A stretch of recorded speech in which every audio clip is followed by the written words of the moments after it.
따라합니다. 주일은 연휴가 아닙니다. 주일은 교회 가는 날입니다. 오늘도 주일은 연휴가 아닌데 연휴인 줄로 착각을 하고 아마 또 어디 멀리 나가신 분들도 들어 계시는 것 같습니다. 주일은 연휴가 아닙니다. 주일은 교회 오는 날입니다. 여튼 코로나 영국에서 얼마 전에 한국에 들어온 한 사업가가 글을 쓴 걸 봤는데요. 한국 와서 딱 세 가지를 놀랐는데 뭐냐면 첫째는 왜 방송에 코로나 방송만 많이 이렇게 나오는지 깜짝 놀랐다. 영국에는 코로나 방송이 안 나온대. 그저 한두 번 이렇게 나오는데 우리는 완전히 코로나로 도배를 해버리니까.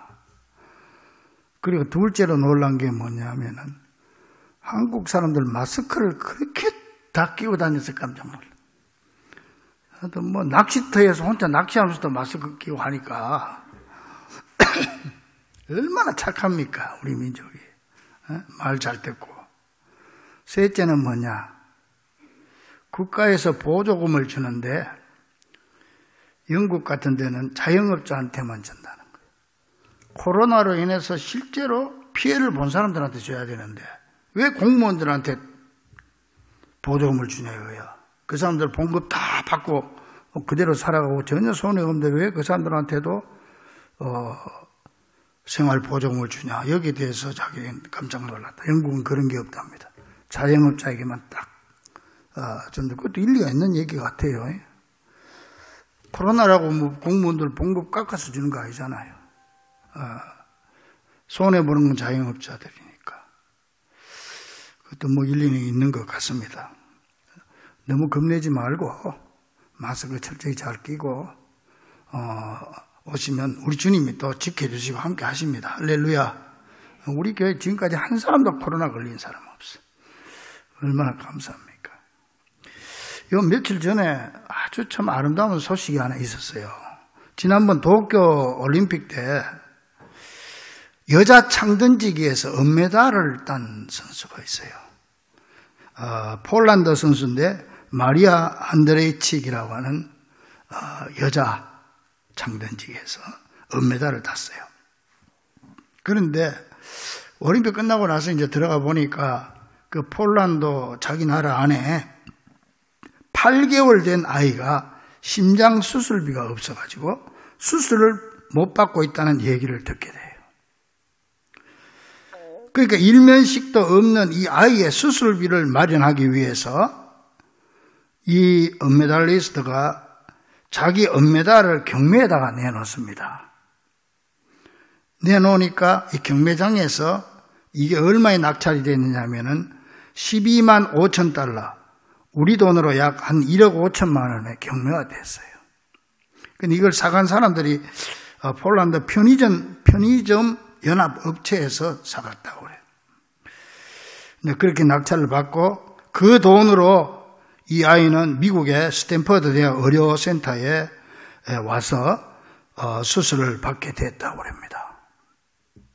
이런 소식이 이제 전해지자 이 메달을 낙찰받은 폴란드 편의점 업체 측은 또 감동을 받고 자기들이 의논한 끝에 메달을 주인에게 돌려줬다고 합니다. 사실 이번 이 은메달은요, 이 안드레이치기 어깨 부상과 뼈암이 환자예요. 그런 고통을 이겨내면서 얻은 메달이라서 더 값진 메달이었는데 그녀는 이렇게 말했습니다. 은메달이 옷장에서 먼지가 쌓이는 것보다 사람의 목숨을 살리는 데 쓰이는 것이 더 가치가 있다고 생각합니다. 25살짜리 아가씨인데 참 이뻐요. 어떻게 그런 생각을 다 감히 할 수가 있을까? 그런 생각이 듭니다. 벌써 무덥던 여름이 지나고 아침 저녁으로 선선한 가을을 맞았습니다. 봄이 시작의 계절이라면은 여름은 땀 흘리며 일하는 계절이고 가을은 열매 맺는 계절입니다. 오늘 본문은 예수님께서 하신 열매에 대한 비유의 말씀인데, 한 사람이 포도원에 무화과를 심었고 포도원에 무화과를 심었습니다. 그리고 그 주인은 열매를 구했지만은 열매를 얻지 못합니다. 그래서 주인이 포도원지기에게 내가 3년을 기다려도 열매를 맺지 못하니까 찍어버려라. 어찌 땅만 버리느냐. 그렇게 얘기합니다. 그랬더니 이 포도원지기가 주인이여 금년만 참아주십시오. 내가 두릅하고 거름을 주리니 내년에도 열매가 없으면 그때 찍어버리소서. 그렇게 애원하는 내용이 나옵니다. 이게 좀 잘 좀 안 됩니다. 이 밑에 혹시 큰 거 아니에요?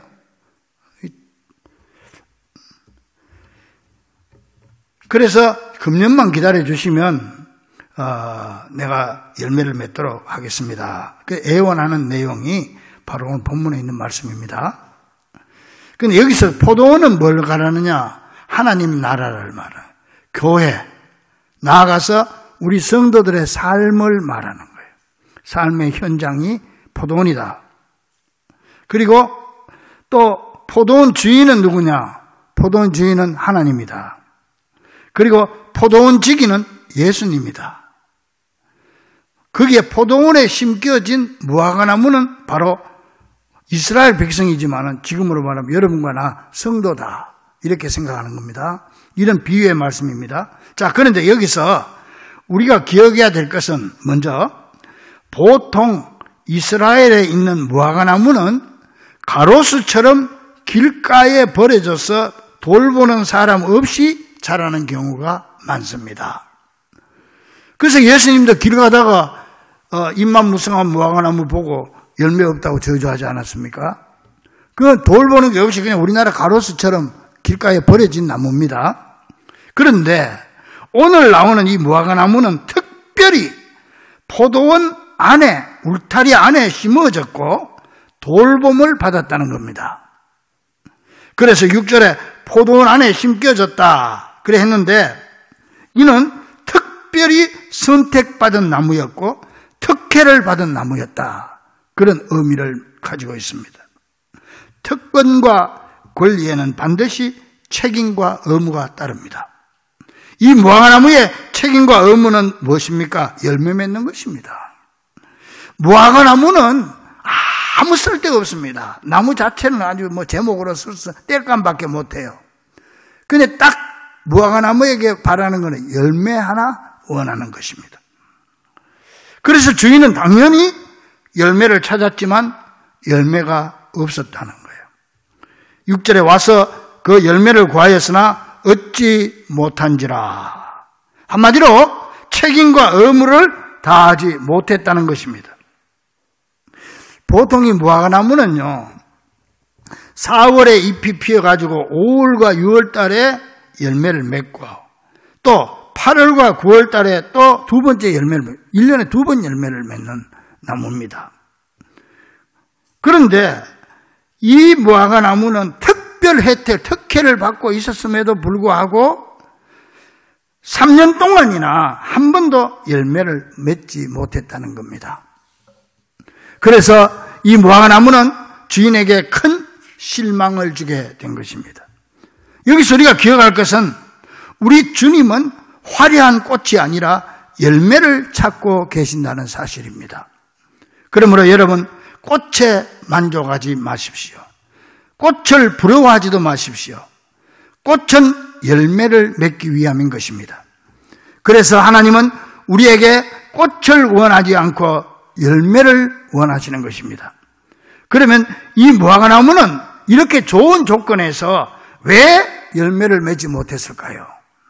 먼저 주인의 기대를 저버렸기 때문입니다.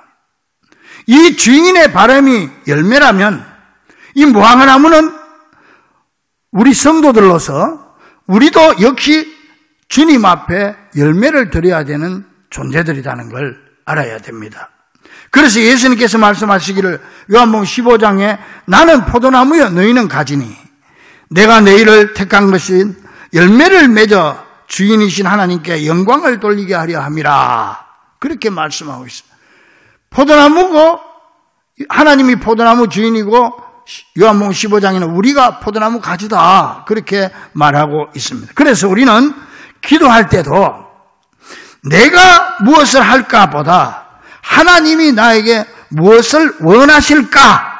이걸 기도하면서 하나님의 기대, 나를 향한 하나님의 기대에 우리는 초점을 맞추고 기도해야 되는 것입니다. 우리는 기도할 때 내배한테 초점을 맞춰. 아닙니다. 주님이 나에게 무엇을 원하실까? 그래서 이 주님의 기대에 외면하지 않아야 됩니다. 또한 이 나무는 자신의 사명을 잊어버렸기 때문에 열매를 맺지 못했습니다. 무화과나무의 사명이 뭡니까? 그것은 열매를 풍성히 맺는 거죠. 그 열매를 위해서 주인의 돌보심을 받는 것인데 주인의 사랑만 받고 영양분만 섭취했지 열매가 없으니 주인이 실망할 것은 당연한 일이 아니겠습니까?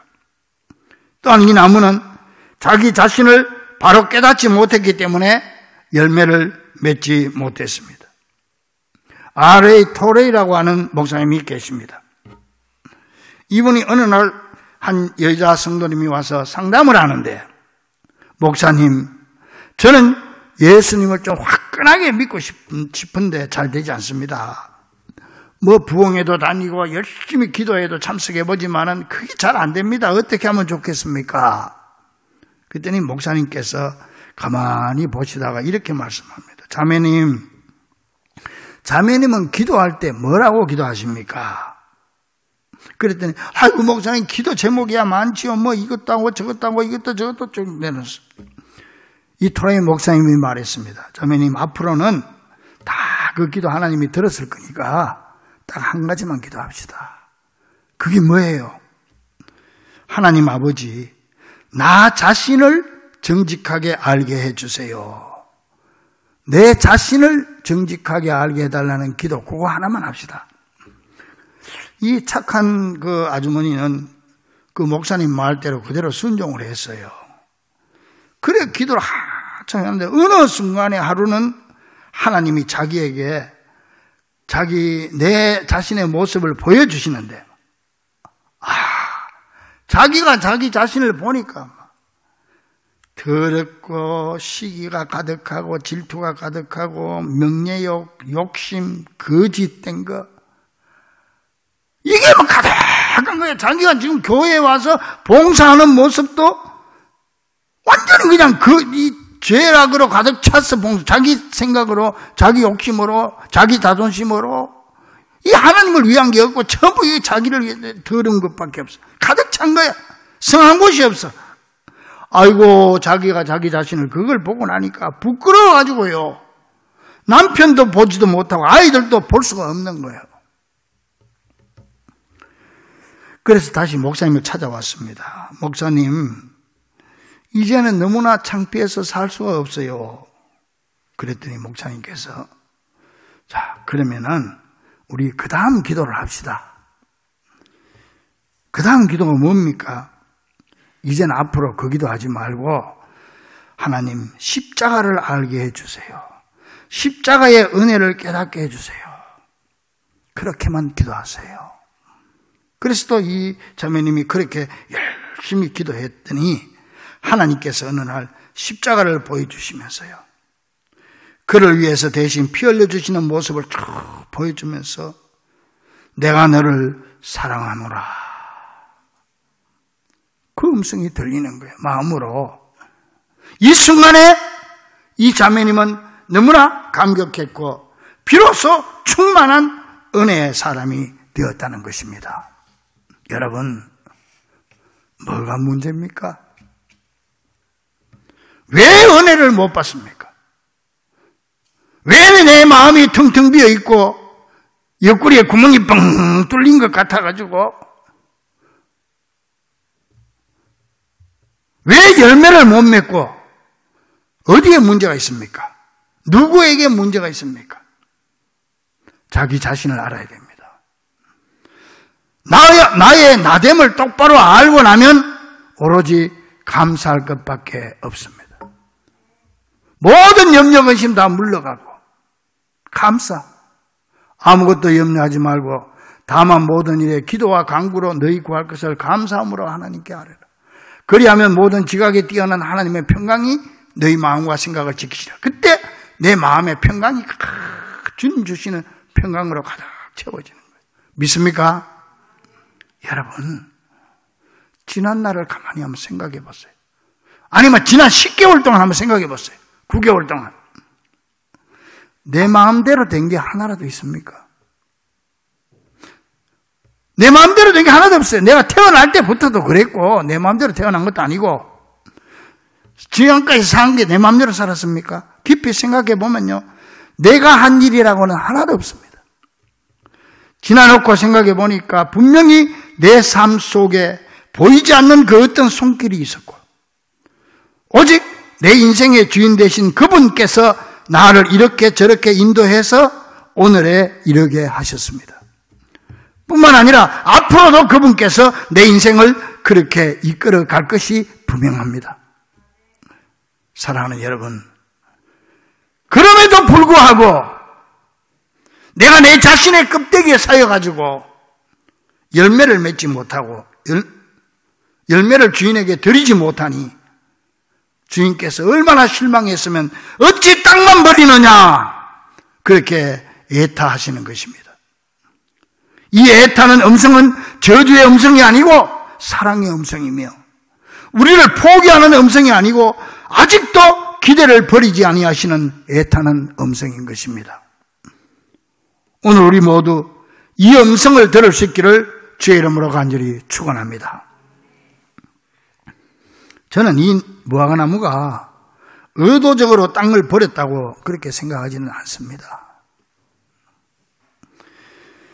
그러나 의도적인 건 아니었지만 결과적으로 그렇게 됐다고 하는 게 그게 중요한 겁니다. 내가 의도적으로 피해를 주지 않으려고 했지만 피해가 갔다는 게 중요한 겁니다.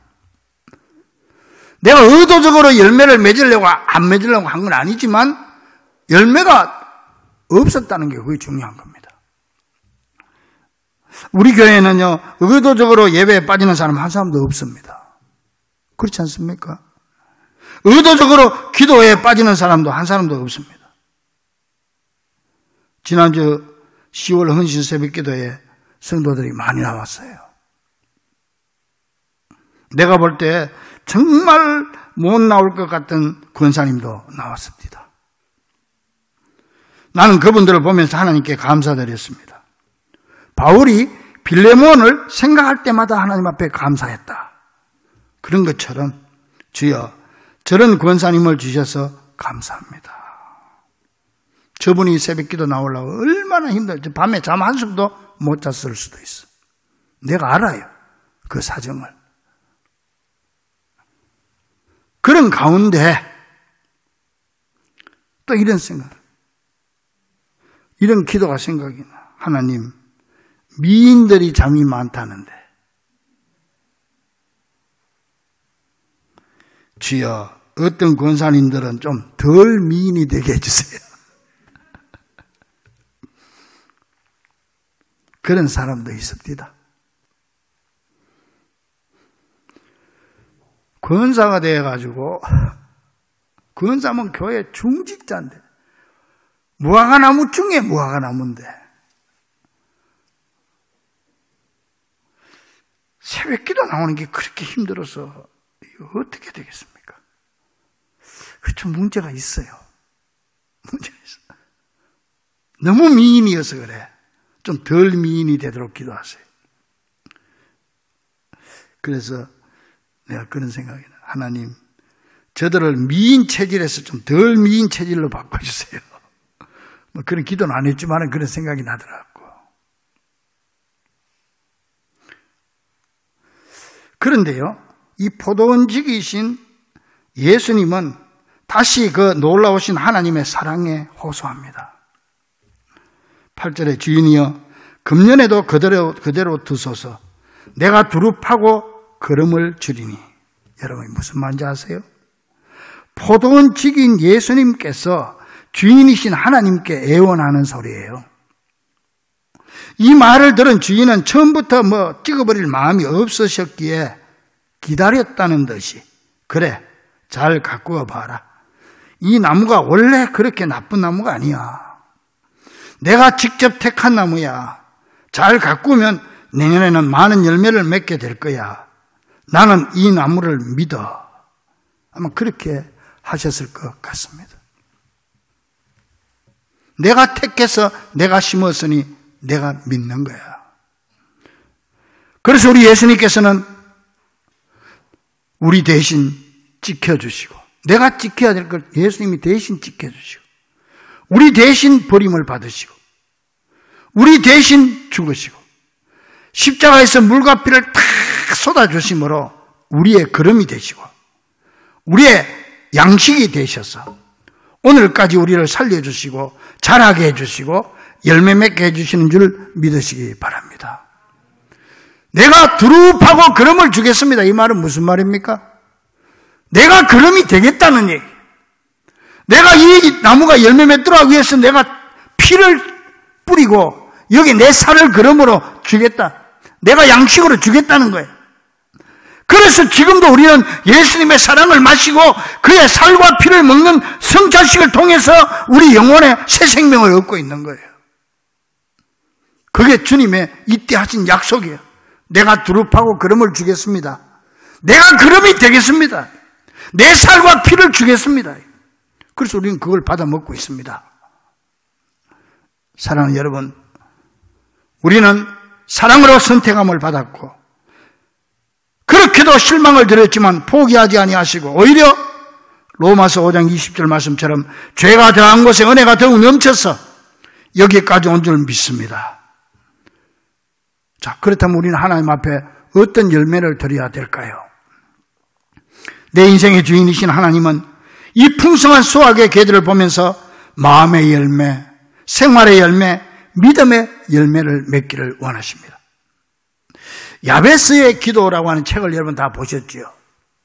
그 책의 저자 브루스 윌킨슨이 포도나무의 비밀이라는 책을 썼는데 이 책을 보니까요, 이 포도나무가 풍성한 열매를 맺기 위한 원리를 말해주는데 간단해요. 이렇게 돼 있어요. 가장 많은 열매를 맺고 기쁨으로 충만한 그리스도인들일수록 가지치기를 가장 많이 경험한 사람들이다. 가지치기를 잘해야 된다. 무슨 말이야? 열매를 맺으려면 먼저 가지치기를 잘해야 된다. 그 말이죠.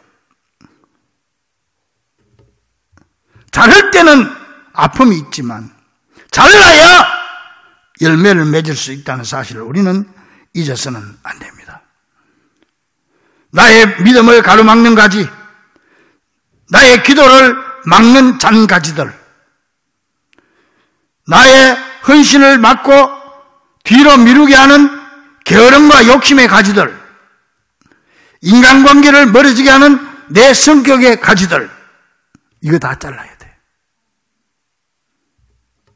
그런데 문제는 나무 스스로가 가지를 자를 수 없다는 겁니다. 나무가 어떻게 자기 가지를 자기가 자릅니까? 포도원지기가 잘라야 되는 거예요. 그래서 포도원지기의 도움을 받아야 됩니다. 포도원지기는 예수님입니다. 그러므로 사랑하는 우리 주무가족들이요, 나를 포도원지기에게 맡깁시다. 나를 온전히 주님께 맡깁시다. 나를 온전히 주님 앞에 내놓읍시다. 성령님의 역사에 거부하지 말고 순종합시다. 나를 온전히 주님께 위임합시다. 그러면 포도원지기이신 우리 주님께서 사랑의 칼과 성령의 가위로 잘라주시고 다듬어 주시고 싸며 주셔서 은메달의 그 여인보다 더 귀하고 큰 열매를 맺게 해주실 줄 믿으시기를 우리 주 예수 그리스도 이름으로 간절히 축원합니다. 기도하겠습니다.